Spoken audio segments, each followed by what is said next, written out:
Okay, I just want to show something a little bit different because change it up a little bit from the skating videos, and hopefully people like this.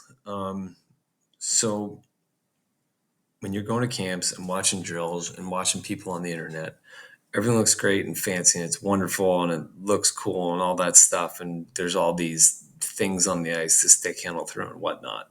And I think a lot of times people lose the perspective that all these things on the ice are there for, should be there, not are there, should be there for a reason to create an outcome. So each drill should have a purpose. There's a specific purpose for each drill.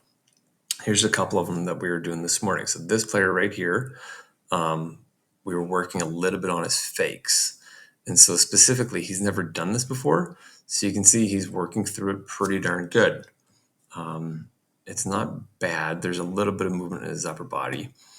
But the thing that this player was working on and the purpose of his drill, if you watch, so the drill's 3 quick feet movements and then the transition from his left foot and get out quickly to his right foot.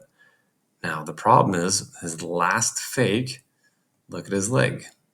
It's pointing back. Okay, this is a common thing that skaters do. The only problem is this foot isn't needed back here. That foot's needed over here. So he can transition from his left foot to his right foot. So if you watch after the third fake, it takes him a moment to get that foot back underneath him right there. And see if we can catch it again, right there and there. You can see how he picks his foot up in the back of right there. Let's see if I can stop it. This.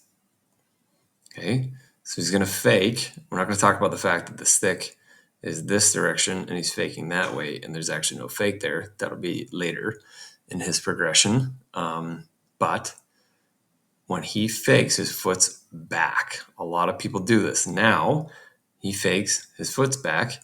Now he has to take time to get his foot from here to here. Okay. So the purpose of doing this drill over and over and over again is for him to stop the habit of getting his foot behind him and start the habit of faking with this foot already where he wants to be. Okay. That's why he's going to go back and forth over and over and over again to retrain his body so that his foot is where it needs to be in the future, not wherever he feels like it's going to be or wherever he wants it to be. That's moving with purpose versus moving by accident. Okay, so that's the first drill. Second drill looks a little bit more like one of those fancy things that everybody does. And I always laugh because I think a lot of people set these up, but they have no freaking clue why they're doing it. Okay, so we're going to walk through a little bit of the reason of why we're doing this. All right. Each one of these players had a little bit of a different thing. The first player, what they're working on, after he cuts, he's having a hard time cutting back across. Okay, so the way I want you to think about that is you're coming down on a defenseman, you fake, okay, to the left. You go around the defenseman to the right. Now you got to cut back behind them to cut them off and get to the net. So we're working on that fake, step, cut behind. And we're doing it in a really small manner, in a slow and controlled environment, because again, this is something he's working on. That leg is behind him. This leg should be with a foot there. This is where I want his foot. This is where it is. So that's what he was working on. Okay. Just a fake, step, and go. And you can watch how he's taking this whole leg behind and then it steps out. Whole leg behind, then it steps out. So we're trying to work on that with him to get that a little bit better. Okay, now the second player, same drill, totally different focus for him. If you watch this player, this is my boy Scoops. He has a horrible time, and he always has, getting the puck out to his backhand. So you're going to watch his transition from here, super comfortable going to his forehand side. He sucks at getting this puck here now. Okay, this puck should be leading his movement. You're going to watch, so the puck should be leading the movement to here. It's going to follow his movement to here. That's why it's going to look so awkward. Whoa, like what the heck is going on? So this is his purpose for this drill. He needs to be able to fake, step, pull it. It should be, this puck should be here right now. That's what he's working on. Getting this puck and getting comfortable with this hand here, this hand here, and that puck here. He's not comfortable with that. That's why we're going to continue to put him in that position to create the ability to get there and not do this weird, awkward thing that he's doing right now. And you can see his body wants him in that position where his stick is to the right side of his body so badly. Like this here. See if I can pick it. He's happiest when his puck and stick are on the right side of his body over here. So here's his left foot, here's his right foot. He's happiest when the puck is on the right side of both his left and right foot. He hates his puck being over here. And I'm going to show you how much he hates it and how much he avoids it. So even when he's pulling the puck across, it's already, look at this. So here's his left skate. I want that puck past his left skate, and I want it past his left skate right now. I want that puck here. Watch where he puts it. That's still not past his left skate. So here's his left skate. It's still on the right side of both of his feet. He hates his stick going out this direction so much. He'll do anything he can to avoid that position. So this drill, our goal is to push him and force him into that position so he gets used to it. Same drill, different focus. Now, last one, Jilly, she has an issue, and we're working on it with her forward stride as well. And it's right there.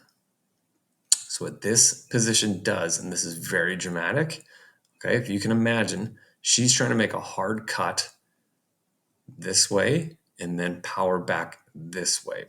So when she's creating force on her foot, two things are going on right now, okay? Number one, she has a lot of speed in this direction, and she has a lot of force in that direction. This foot hanging out back is creating torsional force that way. So it's forcing her body to spin that direction, which is making her unstable. That's number one. Number two, her body is now not in between her feet. So her center of mass is probably here. There's nothing underneath that to support her. Okay. So there's a ton of pressure going down over here, and there's a ton of weight going this way, and there's a ton of force going that direction. All of that is extra energy going here, that she's going to have to redirect and come back this direction. That takes time, and that takes energy, and that slows us down.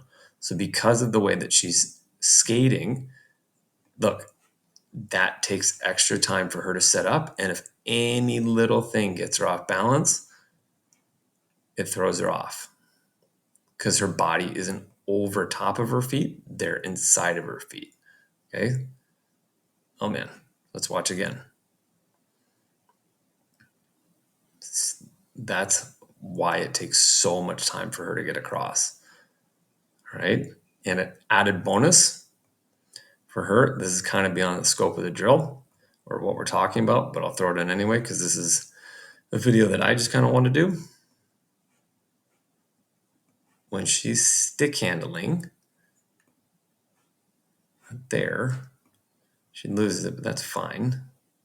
Right there.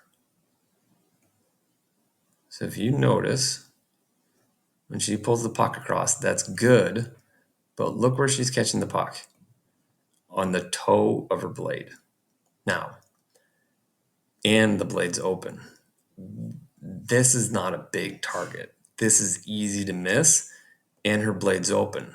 So meaning her blade is like a wedge into the ice.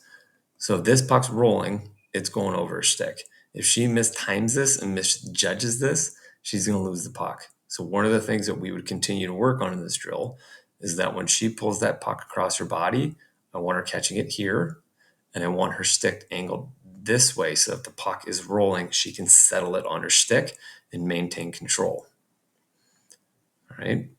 And that's just a habit that she has and something that we work on. Right. So hopefully that gives kind of an idea of the drills within the drills that we do, and that each drill isn't just going through stuff. There's a purpose, there's a reason, there's a habit, there's a technique that we're trying to create for each individual kid. Okay. Any questions? Hit me up.